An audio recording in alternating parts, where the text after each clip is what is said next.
দর্শক বলছিলাম এখনো শীত কমেনি উত্তরবঙ্গে। আর শীতের এই সময়টাতে আরো খবর জানাতে লালমনিরহাট থেকে যুক্ত হচ্ছেন আমাদের সহকর্মী রবিউল হাসান। রবিউল, লালমনিরহাটে শীতের প্রভাব কেমন দেখছেন জানাবেন আমাদের।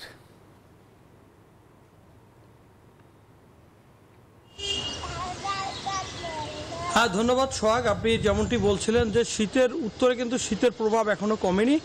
কিছুক্ষণ আগে কিন্তু একটু ঝলমলে আলো দেখা দিলেও কিন্তু সেই সূর্যের এবং তাপপ্রবাহ খুব কম, কিন্তু মানুষ এখন জুবুথুবু হয়ে পড়ছে অত্র এলাকার মানুষ। বিশেষ করে গ্রামগুলোতে কিন্তু এখনও মানুষ খড়কুটা জ্বালিয়ে শীত নিবারণের চেষ্টা করছে এবং গত ডিসেম্বর থেকে কিন্তু শীত শুরু হয়ে গেছে। এখন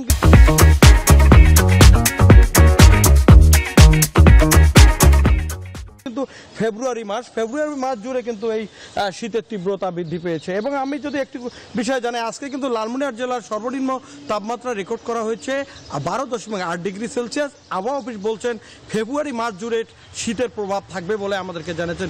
পাশাপাশি আমরা তিস্তা নদী বেষ্টিত যে চর অঞ্চলগুলোর লোকজন রয়েছে তারা কিন্তু অনেক কাবু হয়ে পড়ছে, জুবুথ হয়ে পড়ছে। গতকালকে কিন্তু 12টা পর্যন্ত সূর্যের মুখ দেখা মেলেনি এবং আজও কিন্তু সকাল থেকে 9টা পর্যন্ত কিন্তু কুয়াশার চাদরে ঢাকা ছিল লালমনিরহাট জেলার পথঘাট। এই ছিল আমার কাছে সর্বশেষ। ফিরে যাচ্ছি স্টুডিওতে সোহাগের কাছে। ধন্যবাদ আপনাকে।